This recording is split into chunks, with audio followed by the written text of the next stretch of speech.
Bonjour à tous, aujourd'hui on se retrouve pour la 6e étape du Tour de France Femmes avec Zwift de Clermont-Ferrand à Ambert. Au programme aujourd'hui, des montagnes, des beaux paysages, des cyclistes, mais surtout notre émission. On a Dédé, Christian Prudhomme et Aurélien Rougerie, rugbyman à Clermont-Ferrand.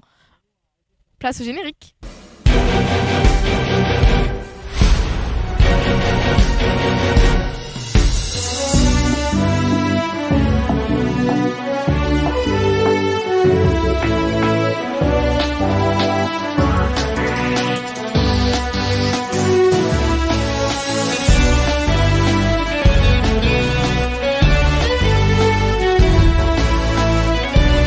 Et t'as vu le monde qu'il y avait dans ce col? Si Christian Prudhomme voit ça, il devrait être super ravi. Bonjour. Bonjour. Es-tu surpris du succès cette année du Tour de France Femmes avec Zwift, que cela soit sur les fan zones ou tout au long du parcours? Non, je ne suis pas surpris du tout parce que dès la première année, c'était comme ça. Il y a eu un vrai succès. Mais c'est vrai que là, c'est encore plus fort au bord des routes, les audiences à la télévision. Puis on a une superbe bagarre avec 5 filles en 30 secondes au classement général à mi-épreuve, 8 filles en moins d'une minute. Et dans ces filles, il y a les meilleures du monde. Dans les meilleures du monde, il y a Pauline Ferrand-Prévot, la Française qui est championne olympique de VTT. Donc je ne suis pas surpris, mais ça fait très plaisir. Vous avez rajouté une étape de plus cette année.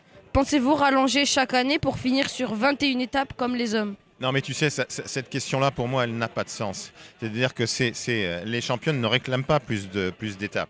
C'est une question que les gens répètent comme ça, mais qui n'a pas de sens. Ce qui compte, c'est la pérennité de l'épreuve. C'est-à-dire que l'épreuve puisse exister encore dans 20 ans, 30 ans, 50 ans, 100 ans, comme le Tour qui a plus de 120 ans.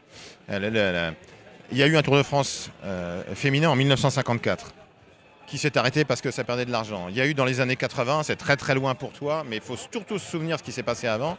Il y a eu une épreuve avec Gianni Longo, championne emblématique, avec une vraie rivalité avec une Italienne, Maria Canins, et ça perdait tellement d'argent que ça s'est arrêté. D'autres ont recréé une épreuve et ça a perdu de l'argent, ça s'est arrêté. D'autres encore ont créé. Donc ce qui compte, c'est la pérennité. Ce n'est pas le nombre d'étapes. Ce qu'il faut aller chercher, ce sont des symboles. Quand on a fait l'arrivée au Tourmalet, lieu emblématique du Tour de France, c'est un symbole. Il faut aller chercher les symboles du Tour de France dans le Tour, dans ses versions masculines ou féminines. Ce n'est pas une question de jour. La question de jour, ça te pose la question de l'équilibre économique. C'est pas l'équilibre, ça ne doit pas être l'obsession d'abord. Et ces questions-là que vous nous posez, aucune championne ne la pose. Marion ne se la pose pas. Donc, ne prends pas tous les travers des journalistes professionnels. Ils font des choses très bien, mais parfois, il faut savoir moduler. Il faut prendre du recul. Au vu du grand succès de cette dernière étape parisienne à Montmartre, verrons-nous un jour les femmes terminer leur tour à Paris? Alors, la compétition féminine, aujourd'hui, elle a lieu sur 9 jours. Si tu finis à Paris, tu es très loin des massifs montagneux. C'est la géographie de la France. Donc, ça veut dire que tu as un grand transfert pour aller vers la dernière étape, alors que tu peux arriver au Tourmalet, etc.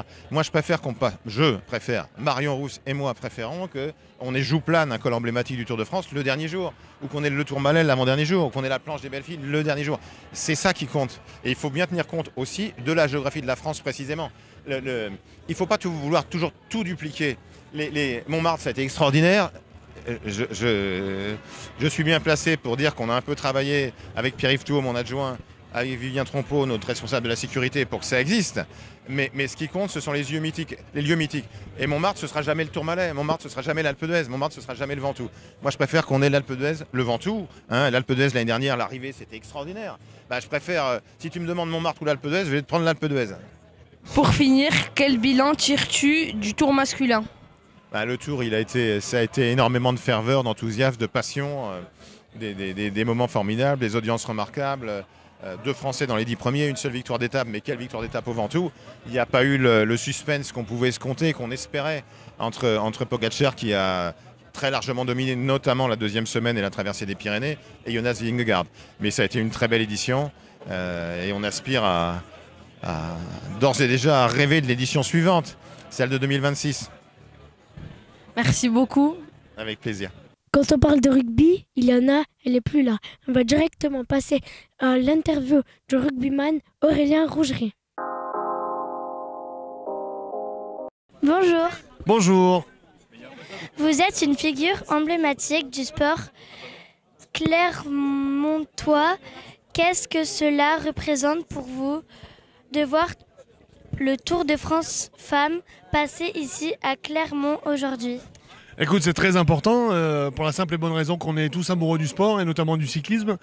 Donc voilà, on est très content de voir le Tour de France féminin passer à Clermont-Ferrand aujourd'hui. On va les soutenir très fort pour qu'elles puissent faire une belle étape aujourd'hui. En tant qu'ancien sportif de haut niveau, quel regard portez-vous sur le développement du cyclisme féminin ces dernières années ? Écoute, elles vont être confrontées comme les garçons. Elles vont être confrontées certainement à l'évolution des techniques, du matériel et de l'exigence que demande le haut niveau en termes de nutrition, de sommeil, etc. etc. Donc voilà, elles vont découvrir tout ça. Elles ont déjà un petit peu mis le pied dedans. Aujourd'hui, on les voit progresser très rapidement et on voit des étapes qui sont palpitantes et très intéressantes. Y a-t-il des parallèles que vous voyez entre les rugby et les cyclistes, notamment dans les valeurs ou la préparation? Bien sûr, il y a l'abnégation, la résilience et puis le dépassement de soi dans le sport. Et puis sur le côté collectif, peut-être aussi la stratégie d'une équipe qui va amener son leader à marquer l'essai ou en tout cas ou à passer la ligne en premier avec son vélo. Donc des similitudes, il y en a plein. Le sport reste du sport et c'est ça qui est beau. Clermont est une terre de sport. Comment voyez-vous son rôle dans l'accueil d'événements majeurs comme le Tour de France Femmes ? Écoute, on a un territoire qui est riche et qui est vallonné, donc pour du vélo c'est extraordinaire, pour la course à pied également, la randonnée, donc propice évidemment un territoire qui est propice au sport. Donc c'est avec beaucoup de logique et une évidence que voilà, il y a plein de personnes et de gens qui s'adonnent au sport, quel qu'il soit, pour un terrain de jeu incroyable pour pouvoir s'exprimer. Un dernier mot pour encourager les jeunes Clermontois et Clermontoises à se lancer dans le sport, qu'il soit sur 2 roues avec un ballon ovale.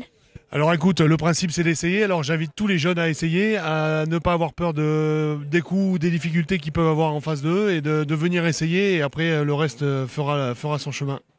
Merci beaucoup, au revoir. Salut. Et Iliana, qu'est-ce que tu fais?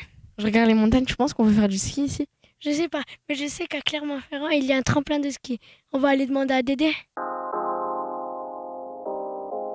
Salut Dédé, ça va? Salut, très bien et toi? Ça va très bien. Est-ce que tu peux nous parler de la rampe de saut à ski que l'on retrouve à l'entrée de Clermont-Ferrand, pardon?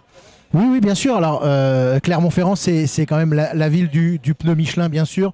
Bibendum, né en 1898, donc c'est la mascotte. Bibendum, d'ailleurs, qui était beaucoup plus gros, beaucoup plus large, et ils l'ont un peu aminci, parce que c'était dans l'air du temps de ne pas faire trop gros. Et donc, toi, tu me parles des pistes de saut à ski. Donc, évidemment, ce ne sont pas des pistes de saut à ski.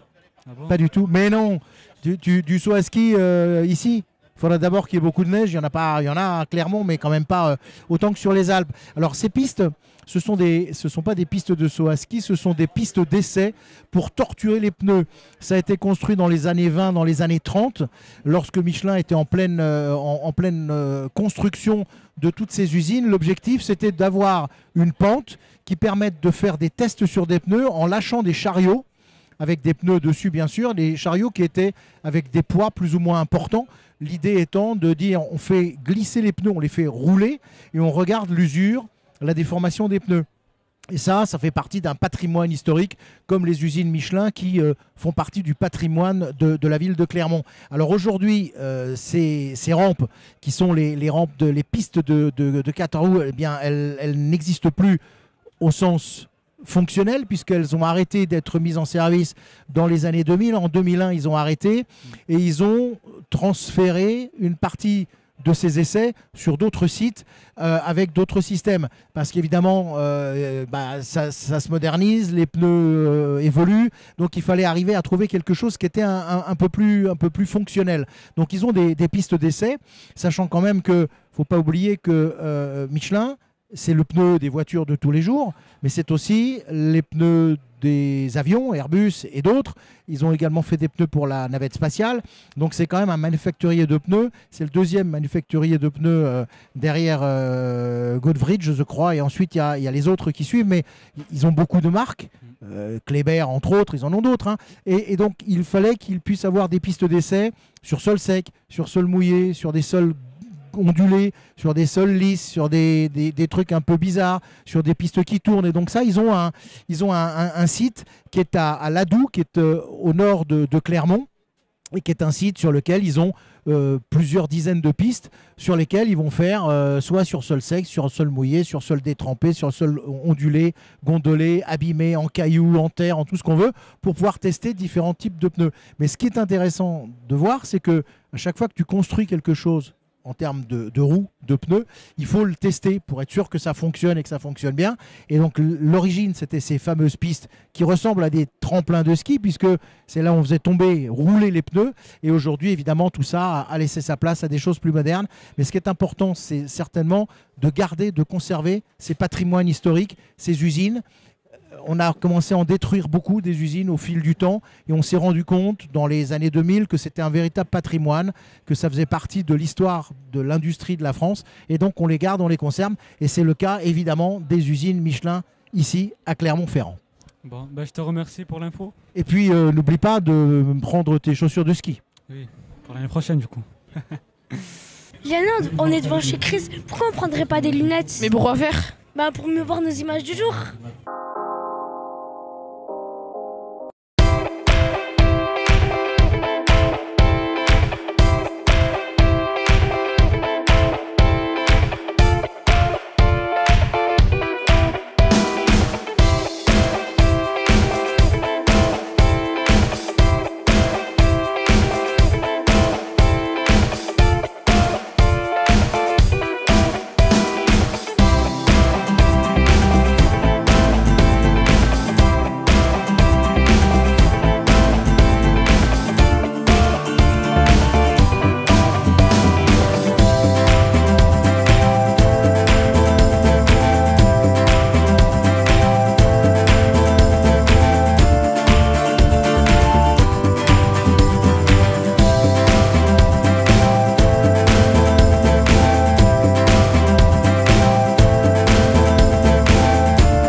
fromage préféré pour la fondue?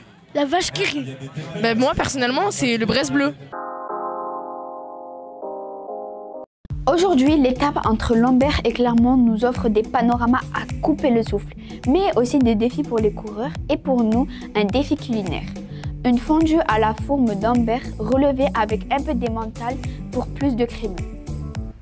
Et qui sait, peut-être que cette fondue nous donnera un coup de feu pour affronter notre propre montée de saveur.